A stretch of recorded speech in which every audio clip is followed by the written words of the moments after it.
क्या आपने कभी महसूस किया है कि जब आप गहरी रात में अकेले होते हैं तो आपके पीछे कोई खड़ा होता है, पर जैसे ही आप मुड़ते हैं वहां कोई नहीं होता। आज की यह कहानी आपके इसी डर को हकीकत में बदलने वाली है। अंधेरे से बचकर रहना, क्योंकि अब हर तरफ होगा सिर्फ खौफ। नमस्कार दोस्तों, आप सुन रहे हैं खौफ, जहां हम लेकर आते हैं ऐसी डरावनी और रहस्यमयी कहानियां जो शायद आपको रात भर सोने न दें। अगर आपको डरावनी कहानियां पसंद हैं तो चैनल खौफ को सब्सक्राइब जरूर करें। रात के सन्नाटे में मेरी आंख खुली। पूरा कमरा एक ठंडे और गहरे अंधेरे में डूबा था। मैंने दाईं ओर करवट ली और वापस सोने की कोशिश की, पर कंधे पर एक अजीब सा दबाव महसूस हो रहा था, जैसे कोई भारी चीज मेरे ऊपर रखी हो। मैंने बाईं ओर मुड़कर देखा। यहाँ थोड़ा बेहतर महसूस हो रहा था। कंबल की गर्माहट शरीर को राहत दे रही थी, लेकिन मन के किसी कोने में एक घबराहट थी। मेरा कुत्ता शेरू और मेरी प्रेमिका पायल गांव गए थे। इस पूरे अपार्टमेंट में मैं बिल्कुल अकेला था। सन्नाटा इतना गहरा था कि डरावना लग रहा था। तभी अचानक मुझे एक आवाज सुनाई दी, एक बहुत ही संक्षिप्त और हल्की आवाज, जैसे किसी ने गीले पैर फर्श पर रखे हों। मैंने अपनी आंखें अंधेरे में गड़ा दी, सांस रोककर सुनने की कोशिश की। क्या वहां कोई और भी था? शायद रसोई में रखे बर्तन फिसल गए होंगे। सिंक में बर्तनों का ढेर लगा था जो कल सुबह धुलने का इंतजार कर रहे थे। यही सोचकर मैंने खुद को तसल्ली दी, पर मेरा दिमाग अब जाग चुका था। कमरे की चीजें डरावनी आकृतियों में बदल रही थीं। कोने में रखी वो पुरानी कुर्सी अब किसी झुके हुए और लंबे इंसान जैसी लग रही थी। तभी बाहर सड़क से एक कार गुजरी। उसकी पीली हेडलाइट की रोशनी खिड़की से अंदर आई। रोशनी की वो लकीर दीवारों पर नाचते हुए सायों को जन्म दे रही थी। टीवी के स्टैंड पर लगा वो छोटा सा लाल इंडिकेटर अंधेरे में मुझे किसी जलती हुई आंख की तरह घूर रहा था। जैसे ही कार की रोशनी बेडरूम के दरवाजे पर पड़ी, मेरा दिल एक पल के लिए धड़कना बंद हो गया। मेरा पूरा शरीर पत्थर की तरह सख्त हो गया। दरवाजे के पीतल के हैंडल पर एक हाथ रखा हुआ था। वो हाथ इंसानी नहीं लग रहा था। बहुत लंबा, पीला और हड्डियों जैसा सूखा हुआ। वो हाथ धीरे धीरे उस हैंडल को नीचे की तरफ दबा रहा था। अगले ही पल कार की रोशनी चली गई। कमरे में फिर से वही भयानक काला अंधेरा छा गया। मैं हिलने की हिम्मत नहीं जुटा पा रहा था। मेरा दम घुटने लगा था। अंधेरे में अब मुझे अजीब सी लकीरें हिलती हुई दिख रही थीं। क्या वो हाथ वाकई वहां था, या फिर अंधेरा मेरे साथ कोई खौफनाक खेल खेल रहा था? अंधेरा और सन्नाटा जब मिल जाते हैं तो इंसान का दिमाग अपने ही डर की तस्वीरें दीवार पर उकेरने लगता है। मैं अपनी जगह पर जम गया था। मुझे डर था कि अगर मैं लाइट जलाने के लिए हाथ बढ़ाऊंगा तो अंधेरे में बैठी वो चीज मेरा हाथ पकड़ लेगी। समय जैसे किसी ठंडे दलदल में रुक गया था। अंधेरे में मुझे अब अजीब सी लकीरें हिलती हुई दिख रही थीं। वो आकृतियां धीरे धीरे बिस्तर की तरफ बढ़ रही थीं। क्या ये वाकई मेरा वहम था, या फिर कोई परछाई हकीकत में फर्श पर रेंग रही थी? मैंने सोचा कि तकिए के पास रखे रिमोट को ढूंढूं और टीवी की रोशनी से इस खौफ को दूर कर दूं, लेकिन हाथ कंबल से बाहर निकालने की हिम्मत नहीं हो रही थी। बचपन से ही मुझे अंधेरे कमरों से डर लगता था। आज वो पुराना डर हकीकत बनकर मेरे सामने खड़ा था। तभी अचानक कहीं से एक क्लिक की आवाज आई। मेरा दिल इतनी तेजी से धड़का कि सीने में दर्द होने लगा। वो आवाज कहां से आई थी? शायद रसोई से, या फिर ठीक मेरे बिस्तर के नीचे से। मैंने अपनी पूरी ताकत जुटाई और बिस्तर के पास लटक रही लाइट की डोरी को टटोलने लगा। मेरे हाथ कांप रहे थे। जैसे ही मेरा हाथ लैंप के ठंडे लोहे से टकराया, मैं बिजली के झटके की तरह जोर से चौंक गया। घबराहट में मैंने पागलों की तरह स्विच दबाया और पूरा कमरा पीली रोशनी से नहा गया। मैंने तुरंत दरवाजे की तरफ अपनी नजरें दौड़ाईं। वहां कोई नहीं था। दरवाजा बिल्कुल बंद था। हैंडल अपनी जगह पर स्थिर था, जैसे वहां कभी कोई हाथ था ही नहीं। मैंने राहत की एक लंबी सांस ली। खुद को कोसने लगा कि मैं कितना बड़ा डरपोक हूं। शायद वो सड़क किनारे लगे किसी पेड़ की परछाई थी जो कार की रोशनी के साथ दरवाजे पर नाच गई थी। मैं कांपते हुए कदमों से बिस्तर से उठा और जाकर दरवाजे की मजबूत कुंडी लगा दी। अब कम से कम कोई भी बिना शोर किए अंदर नहीं आ सकता था। लेकिन कमरे की खिड़की का शीशा, वो अब भी बाहर के काले आसमान को झांक रहा था। वापस बिस्तर पर आकर मैंने तुरंत टीवी ऑन किया। रात के इस वक्त टीवी पर बस पुराने विज्ञापनों का शोर था। एक चैनल पर कोई अजीब सी फिल्म चल रही थी जिसमें लोग घने जंगलों में किसी साए से भाग रहे थे। माहौल और डरावना न हो जाए, इसलिए मैंने बच्चों वाला कार्टून चैनल लगा दिया। अजीब बात थी कि रात के 3 बजे भी वहां कार्टून आ रहे थे। कमरे में टीवी की आवाज गूंज रही थी, जिससे मुझे थोड़ा हौसला मिला। मैंने पास रखी पानी की कांच वाली बोतल उठाई और एक बड़ा घूंट भरा। वो ठंडा पानी गले में अटक गया और मुझे जोर की खांसी आने लगी। उस सन्नाटे में मेरी अपनी खांसी की आवाज भी भयानक लग रही थी। तभी मुझे महसूस हुआ कि कोई और भी है जो मेरे साथ इस कमरे में सांस ले रहा है। डर जब आपकी रगों में दौड़ने लगता है तो इंसान को अपनी ही परछाई एक दुश्मन लगने लगती है। मैं बिस्तर पर बैठा था। टीवी की रोशनी कमरे की दीवारों पर अजीब नाचती हुई आकृतियां बना रही थी। तभी मुझे अपनी आंखों के कोने से कुछ सफेद सा हिलता हुआ दिखा, जैसे कोई चादर हवा में लहराई हो। मैंने झटके से मुड़कर देखा, पर वहां सिर्फ मेरा खाली कमरा था। अचानक मुझे महसूस हुआ कि मुझे वॉशरूम जाना चाहिए, लेकिन कमरे से बाहर उस अंधेरे गलियारे में जाने का ख्याल मेरी रूह को कंपा रहा था। मैं करीब 10 मिनट तक बिस्तर पर बैठा रहा, खुद को समझाता रहा कि घर में कोई नहीं है, सब कुछ बस मेरे दिमाग की एक उपज है। आखिर कब तक मैं ऐसे डर कर बैठा रहूंगा। मैंने हिम्मत की और बिस्तर से नीचे अपने नंगे पैर रखे। जैसे ही मैं दरवाजे की तरफ बढ़ा, मेरा पैर किसी बहुत ही ठंडी और सख्त चीज पर पड़ा। एक तीखा दर्द मेरे पैर से होता हुआ सीधा दिमाग तक गया। मैंने नीचे देखा। वो शेरू का चबाया हुआ एक पुराना खिलौना था, जो बिल्कुल किसी टूटी हुई हड्डी जैसा दिख रहा था। पायल हमेशा कहती थी कि शेरू के खिलौने यहां वहां मत छोड़ा करो। मैंने कांपते हाथों से बेडरूम का दरवाजा खोला। बाहर का गलियारा इतना काला था कि लग रहा था जैसे वो किसी अनंत गुफा का मुहाना हो। मैंने तेजी से भागकर वॉशरूम की लाइट जलाई और अंदर घुसकर तुरंत दरवाजा बंद कर लिया। सफेद टाइल्स की चमक ने मुझे थोड़ी राहत दी।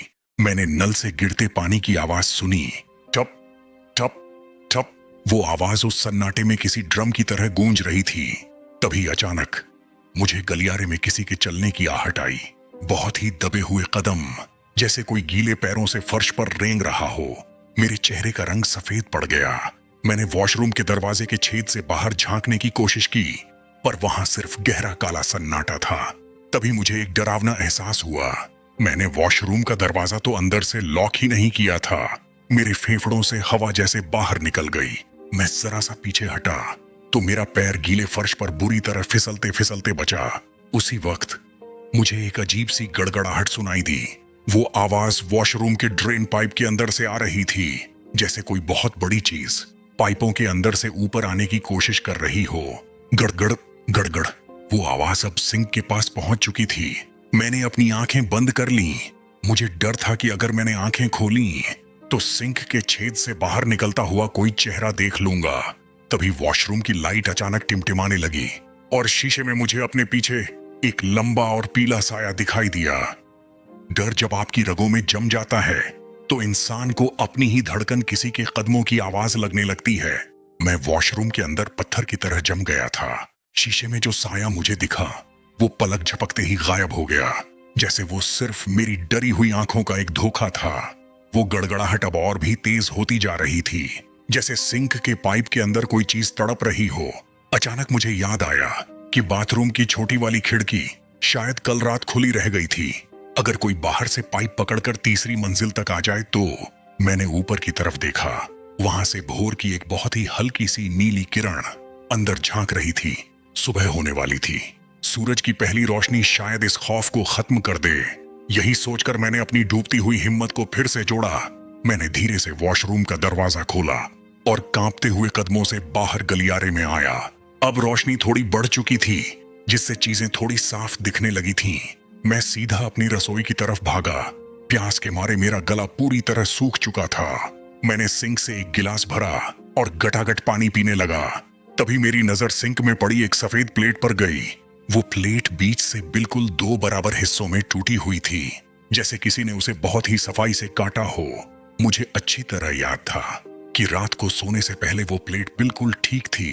क्या ये वही आवाज थी जो मैंने रात को सुनी थी? पूरे घर में एक अजीब सी भारी खामोशी छाई हुई थी। इतनी सुबह परिंदों की चहचहाहट होनी चाहिए थी, पर बाहर एक सन्नाटा था, जैसे सारा शहर डर के मारे चुप हो गया हो। मैंने गलियारे से होते हुए अपने लिविंग रूम की तरफ देखा। वहां सब कुछ वैसा ही था जैसा मैं छोड़ गया था। अचानक मुझे अपनी आंखों के कोने से दीवार के पीछे कुछ सफेद सा हिस्सा हिलता हुआ दिखा, जैसे कोई चादर पहनकर खड़ा हो। मैंने झटके से मुड़कर देखा, पर वहां सिर्फ खाली दीवार और सन्नाटा था। मुझे लगा शायद नींद की कमी और खौफ की वजह से मेरा दिमाग अब जवाब दे रहा है। मैं वापस अपने बेडरूम की तरफ बढ़ने लगा। जैसे ही कमरे के पास पहुंचा, मुझे एक डरावना एहसास हुआ। टीवी की आवाज अचानक बंद हो चुकी थी, जबकि मैंने उसे बंद नहीं किया था। बेडरूम का दरवाजा थोड़ा सा खुला हुआ था, जैसे किसी ने उसे अंदर से धीरे से खोला हो। मैंने अंदर कदम रखा। टीवी की स्क्रीन पूरी तरह काली थी, जैसे किसी ने प्लग ही निकाल दिया हो। कमरे का तापमान अचानक इतना गिर गया कि मुझे अपनी ही सांसें सफेद धुएं की तरह दिखने लगीं, जैसे मैं किसी फ्रीजर के अंदर खड़ा हूं। मैंने बिस्तर के पास जाकर अपनी अलार्म घड़ी की तरफ हाथ बढ़ाया ताकि देख सकूं कि जागने में अब कितना वक्त बचा है। तभी बिस्तर की चादर अचानक खींचने लगी, जैसे नीचे बैठा कोई शैतान उसे अपनी तरफ खींच रहा हो। डर जब आपकी रगों में बर्फ बनकर जम जाता है, तो इंसान की चीख भी उसके गले में ही घुट जाती है। मैं अपने बेडरूम के बीचों बीच खड़ा था। मेरी नजरें उस काली टीवी स्क्रीन पर जमी थीं, जिसमें मुझे अपना ही धुंधला अक्स दिखाई दे रहा था। पर उस अक्स के ठीक पीछे एक लंबी और सफेद छाया खड़ी थी। मैंने कांपते हुए पीछे मुड़कर देखा, पर वहां सिर्फ मेरा खाली बिस्तर था। कमरे की हवा इतनी ठंडी हो चुकी थी कि मेरी उंगलियां सुन्न पड़ने लगी थीं। मैंने धीरे से अपना हाथ अलार्म घड़ी की तरफ बढ़ाया ताकि देख सकूं कि इस भयानक रात के खत्म होने में कितना वक्त है। जैसे ही मेरी उंगलियां उस घड़ी को छूने वाली थीं, अचानक बिस्तर के नीचे से दो बेहद ठंडे हाथ निकले। उन हाथों की पकड़ लोहे की जंजीरों जैसी सख्त थी। उन्होंने बिजली की तेजी से मेरे दोनों टखनों को जकड़ लिया। उनकी छुअन इतनी बर्फीली थी कि मुझे अपनी खाल जलती हुई महसूस हुई। मैं कुछ समझ पाता या चिल्ला पाता, उससे पहले ही मुझे एक जोरदार झटके के साथ नीचे खींचा गया। मेरा संतुलन बिगड़ गया और मैं औंधे मुंह फर्श पर गिरा।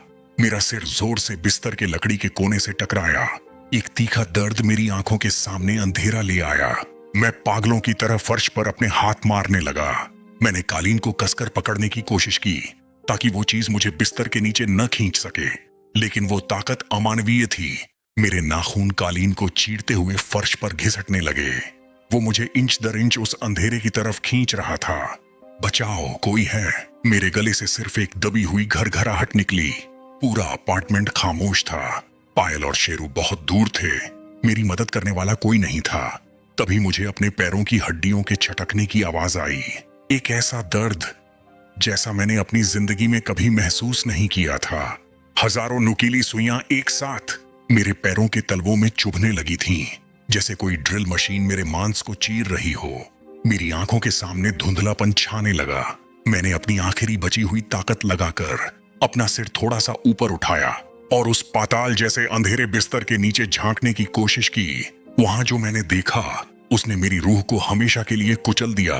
अंधेरे के उस छोटे से हिस्से में एक बेहद पीला और सूखा हुआ चेहरा मुझे घूर रहा था। उसकी आंखें नहीं थीं, सिर्फ दो गहरे और काले गड्ढे थे। उसके दांत सुइयों की तरह लंबे और कतारबद्ध थे।